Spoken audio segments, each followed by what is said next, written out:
আসসালামু আলাইকুম। আশা করি আপনারা সবাই ভালো আছেন, ভালো থাকবেন, সুস্থ থাকবেন। আজকে আমরা অনার্স চতুর্থ বর্ষের অর্থনীতি বিভাগের মুদ্রা অর্থ ব্যাংকিং বিষয়ের রিস্ক অ্যান্ড রিটার্ন অধ্যায়ের আজকে ক্লাসের বিষয় হলো বিপদাঙ্ক নির্ণয়। তো বিপদাঙ্ক নির্ণয়ের পূর্বে আমাদের আগে বিপদাঙ্কের সূত্র জানতে হবে। কোফিসিয়েন্ট অফ ভেরিয়েশন ইকুয়াল হলো সিগমা ভাগ আর ইন্টু 100। আর পোর্টফোলিও রিটার্নের সূত্র হলো আরপি ইকুয়াল হলো ডাব্লিউ আর এ ইন্টু হলো ডাব্লিউবি ভাগ আরবি। আর ফর্মিত ব্যবধানের সূত্র হলো সিগমা ফি ইকুয়াল হলো root over W square A into হলো ডাব্লিউ স্কোয়ার এ ইন্টু হলো sigma square A plus W square B into হলো সিগমা স্কোয়ার বি। এবার আমরা একটি গাণিতিক সমস্যা সমাধান করব। নিচের টেবিল থেকে বিপদাঙ্ক নির্ণয় করব। তাহলে প্রকল্প এ বি সি ডি চারটি প্রকল্প দেওয়া আছে। গড় আয়ের হার দেওয়া আছে 20%, 22%, 19%, 16%। আদর্শ বিচ্যুতির মান দেওয়া আছে 7%, 9.5%, 6% আর হলো 5.50%। তাহলে গড় আয়ের হার আদর্শ বিচ্যুতি দেওয়া আছে। এবার আমরা পরের স্লাইডে এখান থেকে অঙ্ক করব। তাহলে এই প্রকল্পের বিপদাঙ্ক নির্ণয় coefficient of variation of A equal sigma এ এর মান আমাদের দেওয়া আছে 7% উপরে স্লাইডে, আর আর বার এর মান দেওয়া আছে 20%। তাহলে সিগমা এ এর জায়গায় আমরা 7 বসিয়ে দিব, আর বার এর জায়গায় আমরা 20 বসাবো ইন্টু 100। 7 দিয়ে 100কে গুণ করবো, 20 দিয়ে ভাগ করবো, তাহলে 35%। তাহলে এই প্রকল্পের বিপদাঙ্ক পাইছি আমরা 35%। এবার বি প্রকল্পের বিপদাঙ্ক বের করবো। তাহলে coefficient of variation of B equal sigma B ভাগ হলো আর বার বি ইন্টু 100। তো সিগমা বি এর মান আমরা পাইছি দেওয়া আছে উপরে 9.5%, আর বার বি এর মান দেওয়া আছে 22%।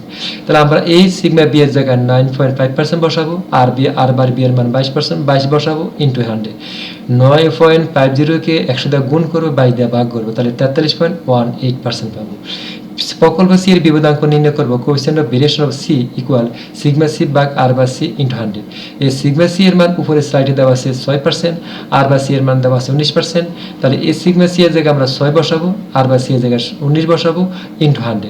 6 কে 100 দিয়ে গুণ করবো, 19 দিয়ে ভাগ করবো, তাহলে 31.58% পাবো। তাহলে আমরা এই প্রকল্পের বিপদাঙ্ক পাইলাম 35%, বি প্রকল্পের বিপদাঙ্ক পাইলাম 43.18%, সি প্রকল্পের বিপদাঙ্ক পাইলাম 31.58%। এবার আমরা ডি প্রকল্পের বিপদাঙ্ক বের করব। Coefficient of variation of D equal sigma D ভাগ আর বার ডি ইন্টু 100। সিগমা ডি এর মান দেওয়া আছে 5.50%, তারপর আর বার ডি এর মান আছে 16%। তাহলে সিগমা ডি এর জায়গায় 5.5% বসালাম, আর বার ডি এর জায়গায় 16% বসালাম ইন্টু 100।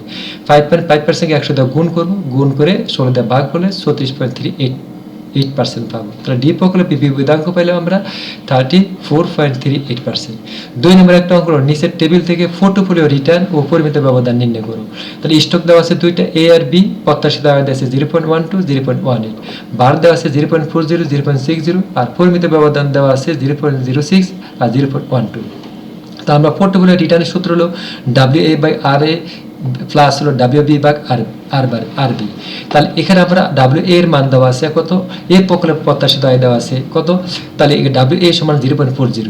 তাহলে এই প্রকল্পের ভারটা হইলো আবার ডাব্লিউ এ হইলো এই প্রকল্পের ভার। তাহলে এই প্রকল্পের ভার আছে, এই যে এ সমান এই প্রকল্পের ভার হলো 0.40 আমরা লিখলাম। তারপর এই প্রকল্পের আয়, এই প্রকল্পের প্রত্যাশিত আছে 0.12, তাহলে আর এ সমান 0.12। তারপর বি প্রকল্পের ভার দেওয়া আছে কত, 0.60। তো এই যে বি প্রকল্পের সোজা, তাহলে ডাব্লিউ বি সমান 0.60। বি প্রকল্পের আয় দেওয়া আছে 0.18, আমরা 0.18 লিখে নিলাম। এবার আমরা সূত্রের মধ্যে মান বসে দিব, অর্থাৎ W A into R A. W A মানে 0.40 ইন্টু হলো 0.12 যোগ, তাহলে 0.60 ইন্টু হলো 0.18। পরের স্লাইড আমরা দেখব।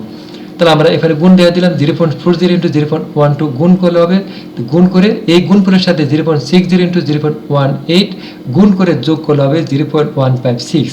এটাকে 100 দিয়ে গুণ করে আমরা শতকরা নিলে হবে 15.6%।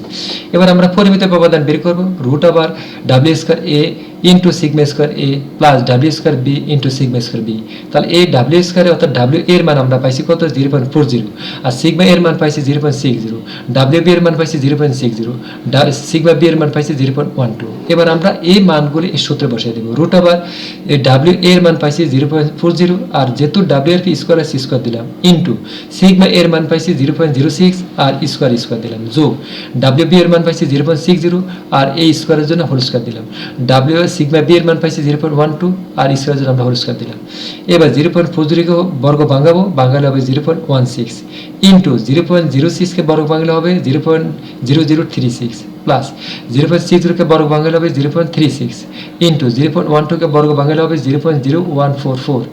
এবার আমরা কি করব, আবার আমাদের এই দুইটাকে গুণ করব, 0.16 0.0036 গুণ করলে হবে 0.000576, আবার 0.36 0.0144 গুণ করলে হবে 0.005184।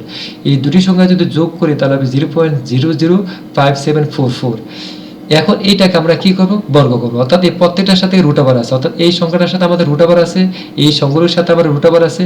সরি, আপনারা যারা ভিডিওটা দেখবেন এই সংখ্যার সাথে রুট ওভারটা দিয়ে দিবেন, এই দ্বিতীয় লাইনটার সাথে রুট ওভার দিবেন, তৃতীয় লাইনটার সাথে রুট ওভার দিবেন, তারপর আমরা কি করব, বর্গমূল করব, অর্থাৎ 0.005744 কে আমরা যখন বর্গমূল করব তাহলে 0.07507 পাবো।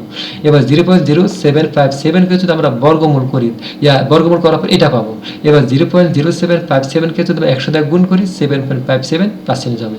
প্লিজ আপনারা যখন ভিডিওটি দেখবেন এই লাইনটার পরে দ্বিতীয় লাইনটা রুট ওভার হবে, তৃতীয় লাইনটা রুট ওভার হবে, এই মানটার উপর রুট ওভার হবে, তাহলে এই রুট ওভার চিহ্ন আমরা বসে এখানে দিয়ে দিলাম। এই রুট ওভারকে ভাঙানোর পর আমরা এই মান পাবো, এই মানকে 100 দিয়ে গুণ করে আমরা 17 নিয়ে যাব 7.57%। তো আল্লাহ হাফেজ, সবাই ভালো থাকবেন, সুস্থ থাকবেন। আজকে ক্লাসটা এখানেই আমাদের শেষ হলো।